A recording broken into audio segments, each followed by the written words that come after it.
It's time for Shawn Shepheard to catch up with that crazy bugger, Sebastien Sasseville, on his cross-Canada journey to outrun diabetes.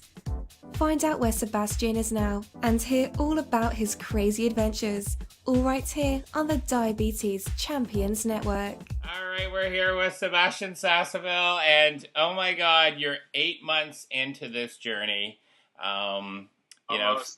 Almost 8 months in month 8, and started in Newfoundland. You're almost full circle coming into the home stretch. I know that I had the opportunity to hang out with you guys a couple weeks ago in Saskatchewan, and to see it firsthand. It was so different than just seeing the pictures and just to let everybody know, because Sebastien and Patrick are pretty humble guys, they're not living like kings out there. They're living in a trailer and campsites, everything that you can think about camping for 8 months or in 8 months, and then running a marathon every day. And just to see it firsthand, Seb, and what you guys go through really kind of took it to a new level for me, a new level of appreciation for what you're doing.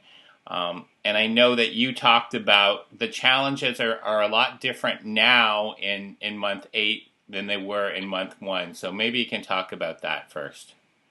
Yeah, the challenges are more difficult and more intense. Everything's more intense now. The pain is more intense. The joy is more intense. Everything is a little bit more than it was 8 months ago. So from a physical standpoint, it's a lot tougher to recover. So I have to be very cautious with sleep and nutrition and that sort of stuff. And then mentally, because I'm suffering a lot more during the day physically, to stay focused, still not to think about the finish line too much. Every day is still a marathon. Every day is long. Anything can happen at any time, but that demands a lot more mental energy. I was enjoying the runs a little more earlier. Now it's work. I still love it. I was in the school this morning, and I still absolutely love running because they asked, like, do you like running? Do you still like running? I still do. I still do love running. It's been a wonderful experience, but the run is demanding more concentration, not to go in dark places when it really, really, really hurts. And that's a whole new terrain for me because I've pushed myself really hard in the past, whether it was on Mount Everest or running Ironmans or running in the Sahara, but it was never that long. So not to go in dark places mentally because they're long hours. And if you go somewhere dark, it doesn't mean you can't run, but it just means it's a tough day. It's a really tough day. So that's mentally it's tougher, but we still try to do every run with a smile. We're still extremely happy and proud at the end of every day. And that's probably one of the things I'm the most grateful for. And I'm sure Patrick is grateful for that. Every day this year, we both got to be proud of ourselves at the end of the day. We had, a small goal every day that we accomplished. So I think that's something pretty cool, and it's a gift, and it's something that I encourage people to create in their life. If you have a big dream, break it down in smaller pieces and give yourself the gift of being proud of yourself every day. And you just, and very well said, you just mentioned, too, that you've gone through a really challenging running block. And how do you get through those really challenging times, and especially when you've been doing it for so long and the pain is there every day? I wish there was a quick and easy answer. I do this and it works, and then I could package it and sell it and sell it to a lot of people and maybe make some money. It's different every day, and I don't want to give a political answer, like a soft answer, but it's depending on what the challenge is, because every day is still different. Every day is tough, but every day the challenge comes from a different place. Maybe something different hurts. Maybe you just had, fight with your girlfriend and the running's going well, but your mind's on that. Like, it can be anything. So I try to find joy every day, find something that makes me happy. It can be landscape, something beautiful we see on the road, and try to be grateful for that, and remember that, I knew this wasn't going to be easy. And the things that make us proud, the things that bring us joy, the power of the finish line, that power resides in the fact that the things we do are difficult. So it's you go into something like that because you think you're going to grow, you're going to learn things. You go in it precisely because it will not be easy. And when things get tough, you have to remember that. You have to remember that, oh my God, this is precisely why I'm doing it. And the why is so important. No matter how much things hurt, how bad things go, if the reason why you do something is bigger than the pain, you're always going to come on top. So that's I try to find that every day, and sometimes it works, sometimes it doesn't. It's not true that every single day I close the day in a good mood. It's not true. But I think it's possible to be always happy, but not always in a good mood. They're two very different things. So I try to remember things like that, and one of the things I starting to talk about too is never bring yesterday today, right? So I think it was 2 days ago. I had a terrible day. It was awful. The running was so hard. I didn't know if I could finish the day.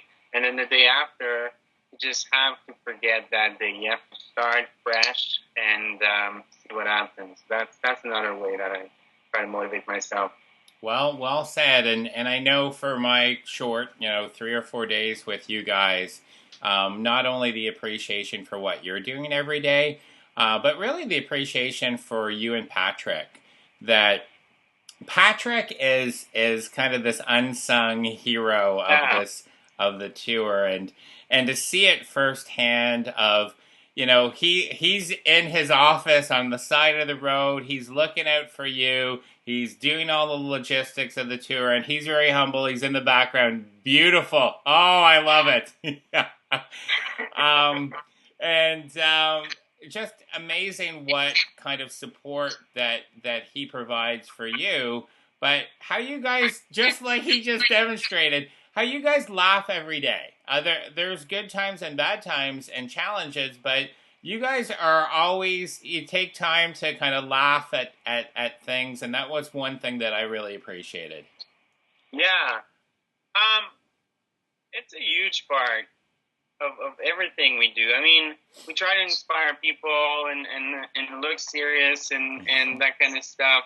I mean, this is a road trip, right? This is 2 guys on the road for a year.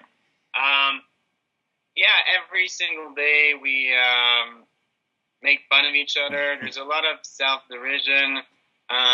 In a way, there's no emotions at all in the jokes, because you have to be able to take a lot, because the jokes are pretty rough. And in another way, there's a lot of emotion, because there's mutual respect and love. No, all right. He didn't hear you. It was that awkward silence. But we take stabs at each other all the time, and we know it's always fun, and we never stop. And it's if we didn't have that, I mean, it would be so tough. It would be so tough, and it kept us going and alive for many, many days, and we still didn't have a fight. Yeah, I know. I know that people would love us to have a fight. It still didn't happen. I just think it would be way more interesting if you had this big, Kim Kanye blow up that could be all through the media. Yeah, I'll be Kanye. Patrick can be Kim. All right, one more question for you. So you're in your second last province. So you're just outside of, or you said in Lethbridge, Alberta. And how do you juggle? Because now you're so close, but like you said, you're still, a while away from November 14th in Vancouver. So how do you juggle the day to day and the emotions and also thinking about, wow, you're getting pretty close to that finish line in November? Um, it's a challenge, I think. We never ever thought about the finish line and the final month and all the festivities and hype and all that. I swear to God, it never occupied my mind for the first 6 or 7 months, and now it's very present. And I think it's good because we can go find a lot of energy that is much needed at this point in that. But we still take it one day at a time. We just have to focus on doing today well, and that means running. That means keeping it together mentally. That means to make sure we're still having fun. That means to keep delivering on our commitments to our partners and running those events and all that. So just one day at a time. And if we do that well, we know that the finish is going to be even better. So, it's one step at a time. And I think we'll start to celebrate when we get a little closer. We can see the Rockies now. And just to cross in BC, I think we estimate that we're going to cross that border on October 2nd, something like that. That's going to be a huge victory because we'll have made it to BC.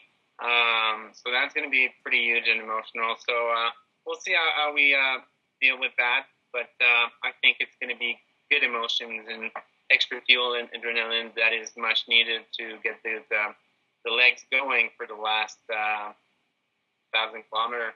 And just a little tease to everybody that Sebastien, right from day one, you've always said that this was not your run, and you wanted to share it with people. So we're working on some pretty cool stuff to make sure, because I know you're probably getting lots of messages. I'm getting messages about Vancouver and people that want to physically be there or be there to celebrate. And I know it's really important to you that you celebrate it with everybody, no matter where they are. So I guess it's stay tuned. But that's really important to Sebastien and Patrick, and they've made every effort to share this journey with everybody. So that's my little teaser to stay tuned, and we'll have some news probably for the next time we talk to each other. Yeah, so we are working on it. What can we say? Yeah, so we're going to make sure, regardless of where people are in the country, they can be a part of the finish. Cool. Well, keep smiling. We're cheering for you loud, and it's awesome. Never, even when I'm sat here on February 2nd getting ready to go to a Super Bowl party while you started running, it was so far ahead to think of September and being in Alberta. So really proud of both of you and what you're doing. A big thank you, and lots of people are cheering for you. And just be safe out there. Perfect. Thank you very much. And we want to say a big thank you too, because we are feeling that love and support, and it's a big part of everything we do. So thanks to everyone who's watching and following and supporting. Cool. All right, I'll let you grab some dinner. All right, Thanks, Seb, and thanks, Patrick, wherever you are. Thank you for the gun show earlier. Can we see them again? Yeah. Thank you, Shawn. All right. Thanks, guys. See ya. Bye for now.